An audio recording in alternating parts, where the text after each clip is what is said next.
আসসালামু আলাইকুম। নতুন আরো একটি ভিডিও নিয়ে চলে আসলাম আপনাদের সামনে। এবার যে ফোনটি নিয়ে আমরা কথা বলবো সেই ফোনটি হচ্ছিল আইটেল কোম্পানির S23 plus AMOLED curve display. এই ফোনটি এখন আমরা আনবক্স করব আপনাদের সামনে। মনোযোগ সহকারে দেখবেন, আশা করি ভালো লাগবে। এই ফোনটিতে কার্ভ ডিসপ্লের পাশাপাশি নতুন আরো একটি ফিচার যোগ করা হয়েছে, সেটা হচ্ছিল NFC ও ডাইনামিক আইল্যান্ড। এই ফোনটি একটি ভেরিয়েন্টই আমরা পেয়েছি, সেটি হচ্ছিল 8GB 256GB।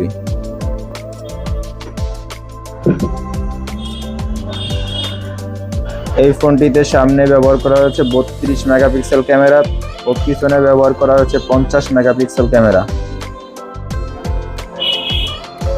এই ফোনটিতে 5000 mAh এর ব্যাটারি ব্যবহার করা হয়েছে ও 18 ওয়াটের টাইপ সি চার্জার দেওয়া হয়েছে। আমরা ফোনটি আনবক্স করছি, ভিতরে আরো কি কি রয়েছে তা দেখানোর জন্য চেষ্টা করব।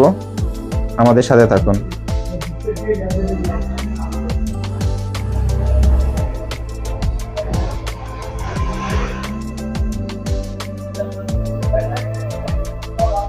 এটার বক্সে কি কি পাওয়া যাবে আমরা দেখানোর চেষ্টা করব।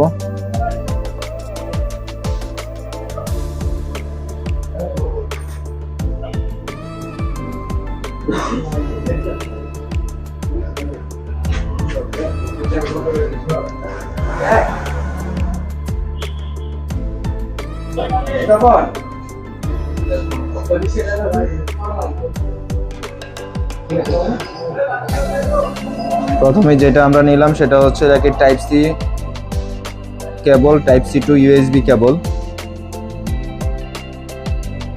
তারপরে রয়েছে একটি USB বডি,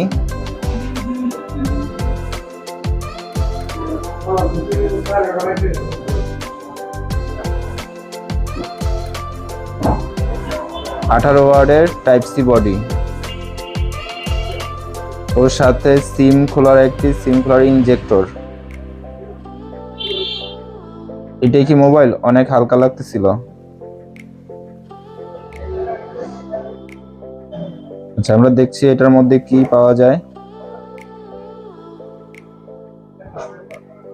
এটার মধ্যে দেওয়া হয়েছে একটি প্লাস্টিক ব্যাক কভার ও একটি ওয়ারেন্টি কার্ড।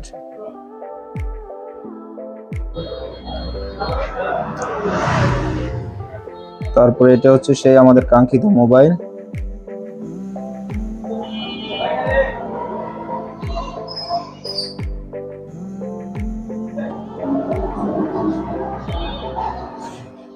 আমরা এই অসাধারণ ফোনটি এখনই ওপেন করব।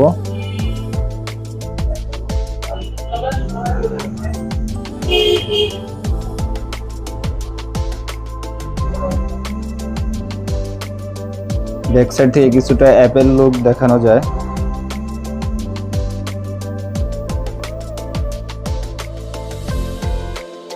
এটা সিম দেওয়া হয়েছে চার্জিং পোর্টের পাশে। এক পাশে সিম খোলার পিন দিয়ে চাপ দিলাম, আমরা সিম খোলার ইয়াটা পাইলাম।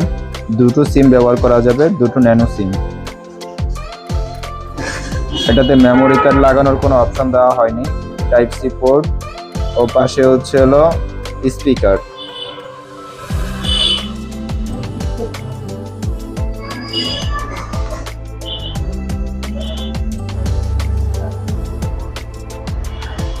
অসাধারণ এই ফোনটি আমরা এখনই ওপেন করলাম।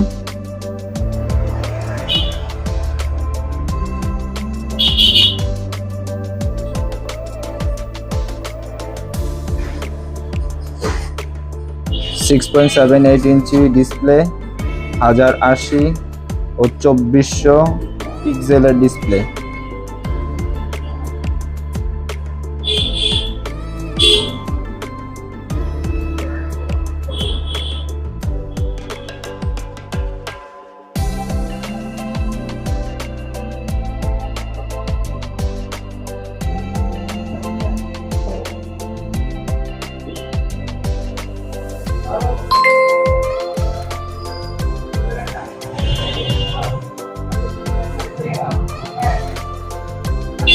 এই ফোনটি দেখতেও আমার কাছে অসাধারণ লেগেছে। খুবই ভালো লেগেছে এই ফোনটি আমার দেখতে।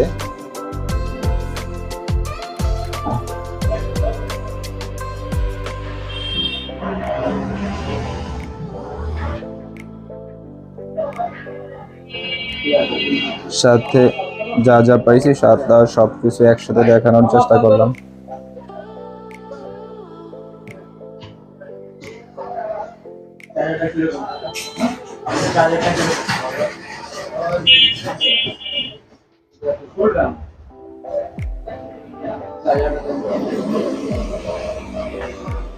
যদি র্যাম নিয়ে কথা বলি তবে এটাতে দেওয়া হয়েছে 8GB। তো 8GBর ওরকমটা আমরা সাপোর্ট পাই নাই, একটু ল্যাগ করছিল, তো আমরা দেখতেছিলাম। আর এটাতে ক্যামেরা দেওয়া হয়েছে 10x জুম,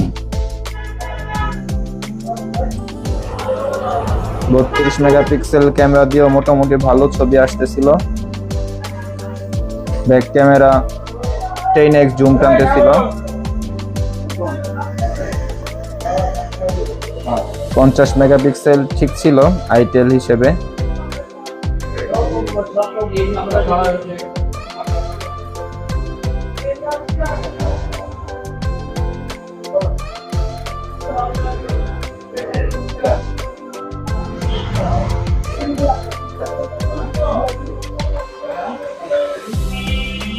আমরা এটার ফিঙ্গারপ্রিন্টটা নিয়েও একটু দেখবো যে এটা কিরকম ফাস্ট কাজ করে। যথেষ্ট ভালো কাজ করেছে টাচ। এটার ফিঙ্গারপ্রিন্টটা দেওয়া হয়েছে অনেকটাই নিচে, যেটা এক হাতে ব্যবহার করাটা খুবই ঝামেলা। ফিঙ্গারপ্রিন্টটা অনেক নিচে দেওয়া হয়েছে, এক হাতে ইউজ করতে গেলে এটা হাত থেকে পড়ে যেতে পারে। তো এই ফিঙ্গারপ্রিন্টটা দেওয়ার সময় একটু সাবধানে ফিঙ্গারপ্রিন্ট দিতে হবে। ফিঙ্গারপ্রিন্টটা আর একটু উপরে দিলে ভালো হতো। এবার আমরা দেখবো কি রকম ফাস্ট কাজ করে।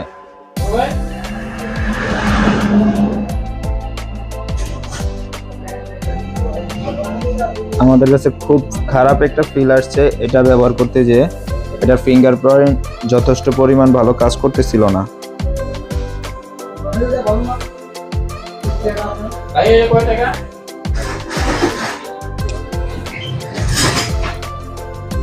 সবকিছু ভালো লেগেছে কিন্তু ফিঙ্গারপ্রিন্টটা ছাড়া।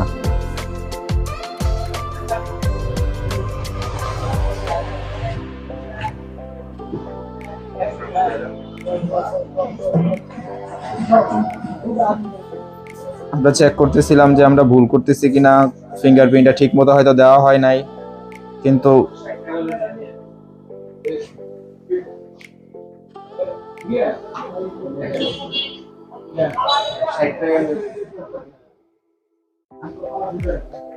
আমরা দ্বিতীয়বার আবার ফিঙ্গারপ্রিন্ট দিয়ে দেখলাম।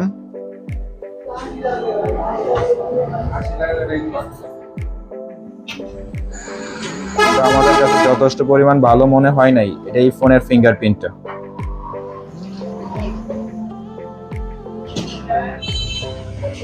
আমরা কয়েকবার ফিঙ্গারপ্রিন্ট রিমুভ করে আবার নতুন করে দেখেছি, কিন্তু আমরা ফিঙ্গারপ্রিন্ট দিকটায় ভালো সাপোর্ট পাই নাই।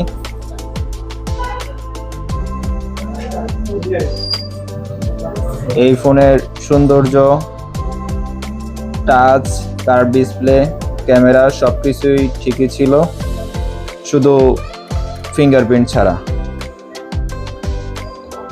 আমি মনে করি এই প্রাইজের মধ্যে